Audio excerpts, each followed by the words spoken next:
안녕하세요. 장학긴 맥가이버입니다. 오늘 이 시간에는 디지털 카운터에 대해서 잠깐 설명을 드리려고 그래요.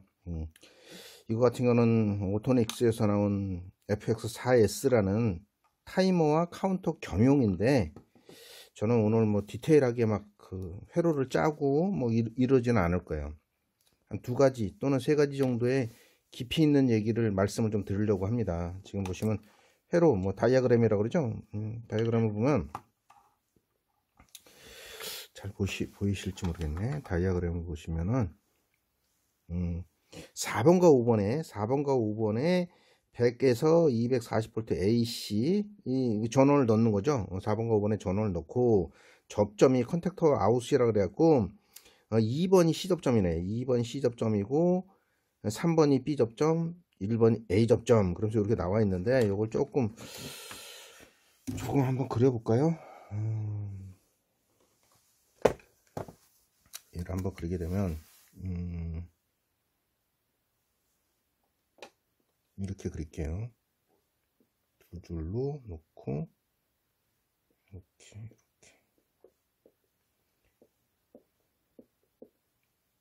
이건 어디서부터지? 이쪽서부터 1번, 2번, 3번, 4, 6, 7, 8, 9, 10, 11, 12 이렇게 되어 있습니다. 자, 그래서 4번과 5번이 전원, 2번과 3번 B접점, B접점, B, C, A 이렇게 되어 있고, 9번이 0V 즉 마이너스, 10번이 리셋, 8번이 DC 12V 플러스라는 소리죠. 얘가 인. 7번이 뭐더라? 7번이 이니비트. 이건 그러니까 대기라고 할 수 있겠죠. 얘 물려주면 이제 동작을 안 한다는 거죠. 또 하나 이제 가장 또 중요한 기호가 하나 있어요. 여기 보면 9번과 12번이 좀 특이하게 그려놨어요. 9번과 10번 다시 한번 그리면 이렇게 해서 9번 여기 12번의 단자 사이에 TR이라는 게 그래서 TR 어떻게 그리지? 이렇게 그려놨어요. 이렇게 이 화살표가 있고 아주 좀 특이합니다. 특이한 게 있는데 이거에 대해서 좀 설명을 드릴게요. 자, 이제 카운터만 설명을 드릴게요. 카운터 설명드리고, 사실은 이제 이거 바꿔서 쓰기에 타이머도 쓸 수 있는데 가장 기본적이고 중요한 것만 좀 설명을 드릴게요. 자, 이렇게 돼 있다는 것은 우리가 이제 흔히 얘기해서 푸시 버튼 가지고 잘 안 쓴다는 거죠. 푸시 버튼으로 못 쓰는 건 아니에요. 쓸 수 있어요. 푸시 버튼으로 당연히 쓸 수 있다. 푸시 버튼을 쓸 때 또 하나 이게 또 중요한 게 뭐냐면은 MPN형과 PMP형이 있어요. 여기 보면 겸용이라 MPN형과 PMP형이 있어. 그래서 이게 일반적으로 볼 때는 제가 푸시 버튼을 이용해서 동작을 시키려고 그러면 어떻게 해야 되냐면 PMP형으로 쓰고 싶어. PNP형으로 쓰고 싶다 그러면 이거 대기는 없앨게요. 이니비트는 없애버리고 PMP형으로 카운팅을 하고 싶다 그러면 이렇게 하면 되는 거죠. 이렇게 플러스하고, 그죠? 이렇게 해서 푸시 버튼을 쓰여서 넣게 되면은 카운팅이 돼서 설정된 시간 횟수 이후에 출력을 내보낼 수가 있는 거고, 이번에는 MPN형을 쓰고 있다. 이거 같은 경우는 이제 PNP형으로 쓰는 것이고, MPN형으로 쓰고 싶다 그러면 여기에 0V, 요거는 DC 12V 플러스인 거고, 9번에서 뽑아다가 입력 측 6번에다 넣게 되면은 MPN형으로 쓸 수 있다. 그런데 MPN형이나 PMP형을 쓸 때는 반드시 여기 딥 스위치를 PMPN형이냐 MPN형이냐 요걸 맞춰줘야겠죠. 그리고 이제 출력이 나올 때, 자, 제가 이제 여기서 중요한 걸 얘기를 할게요. 카운터를 했어요. 카운터를 뭐 세트를 갖다가 뭐 5회를 했다. 그러면 5회가 지난 이후에는 여기 보면 2번의 C 접점과 B 접점이 붙어 있다가 1번과 2번이 붙는다는 거죠. A 접점으로 해서 1번과 2번이 붙어서 접점을 이용해서 쓸 수도 있어요. 접점을 이용해서 쓸 수도 있고, 또 하나 이제 아주 중요한 게 하나 있는데, 여기 보시면 9번에 있는 것이 이렇게, 이거 TR이라고 그래요. 트랜지스터의 2m로 들어와서 12번으로 나온다는 소리예요. 12번으로 나온다. 즉 마이너스가 12번으로 나온다는 소리죠.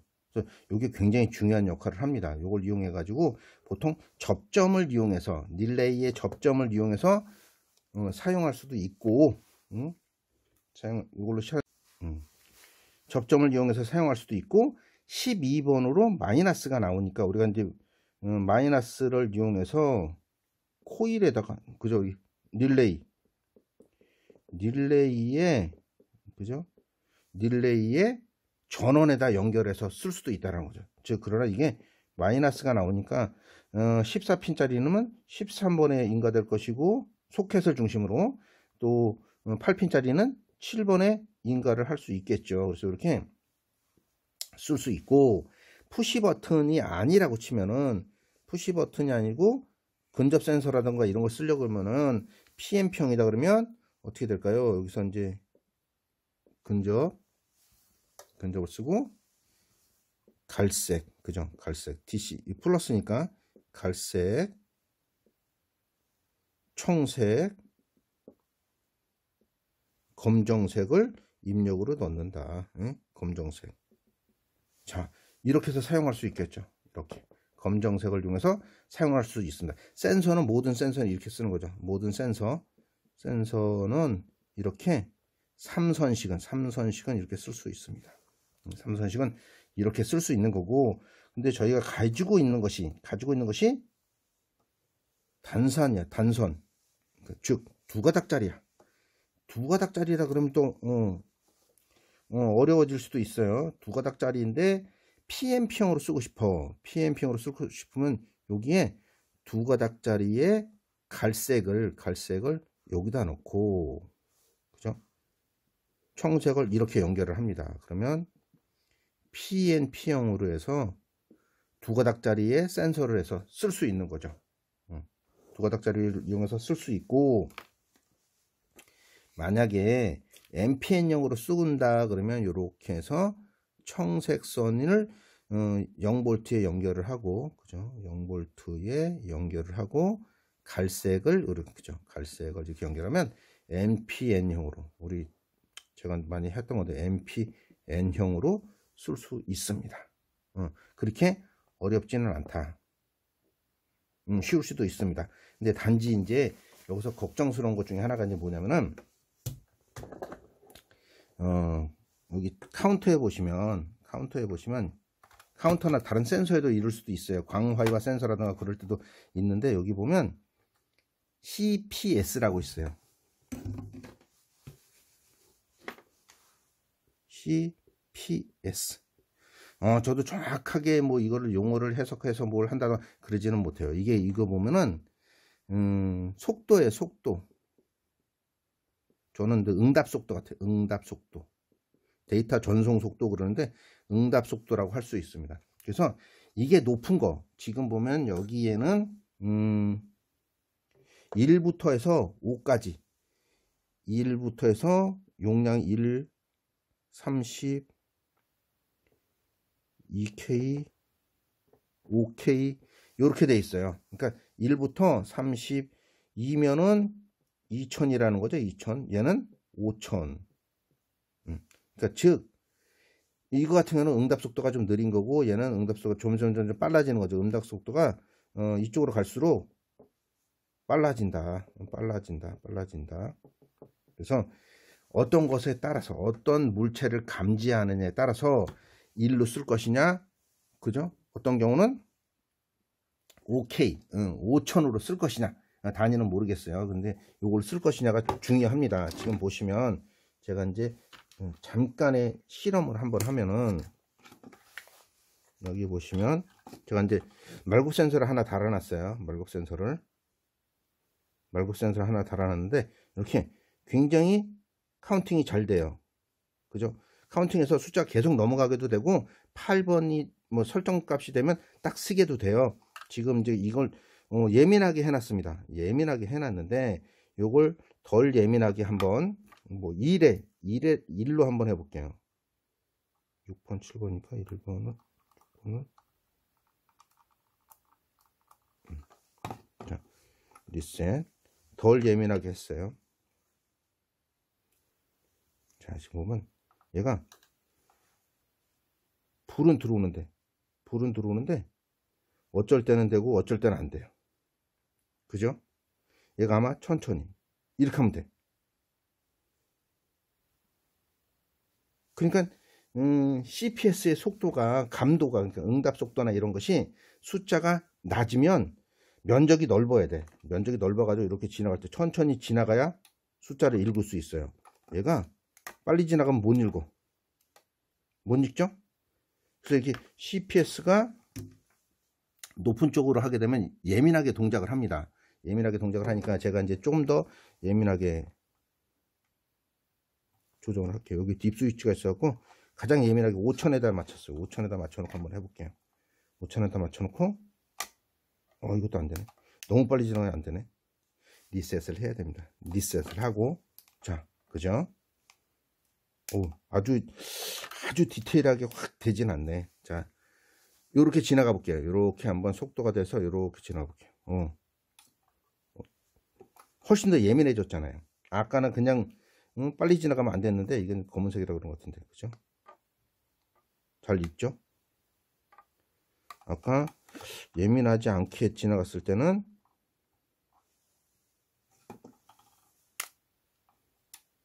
요것도 되네.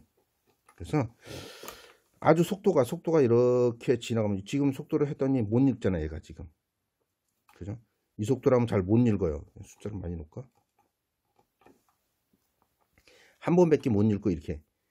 그래서 CPS의 단위가 좀 높은 그 감지할 수 있는 것이 좀 면적이 좀 넓거나 그러면은 1로 하고, 굉장히 펄스 값으로 신호를 읽어야 된다 그러면 숫자가 5K라던가 2K라던가 이렇게 해서 좀 예민하게 할 수 있습니다. 그래서 요걸 한번 맞춰서 하는 것이 중요할 것 같아요. 그래야 에러라던가 감도라던가 이걸 조정할 수 있습니다.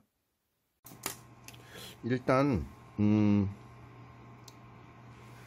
1 CPS로 한번 해볼게요. 지금 1 CPS로 해서 말굽 센서에 우리가 흔히 얘기하는 이렇게 그 풍차 모양으로 이렇게 만들어 놨는데, 이게 잘 안 되네.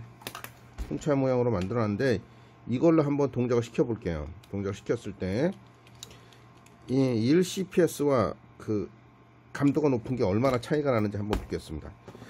말굽 센서를 하나 장착을 했는데 1 CPS 똑같은 상황이에요. 자, 불은 깜빡거리는데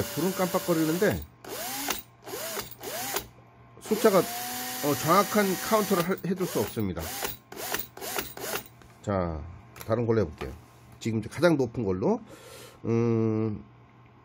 5000 CPS로 한번 해볼게요.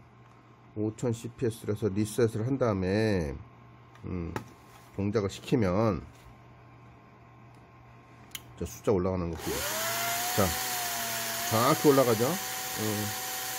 정확한지는 모르겠는데 굉장히 예민하게 반응을 합니다.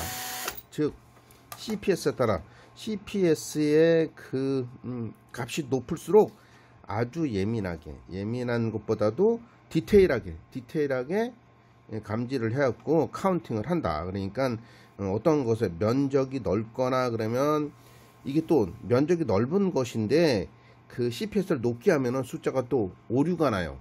한 번 해야 되는데 대여섯 번이 나올 수도 있어요. 그래서 그 면적이나 뭐 면적이나 부피나 뭐 그 이런 거에 따라서 알맞은 CPS를 확인한 후 카운팅을 설정을 해야 된다. 그래서 디지털 카운터는 응답 속도 CPS가 중요하다.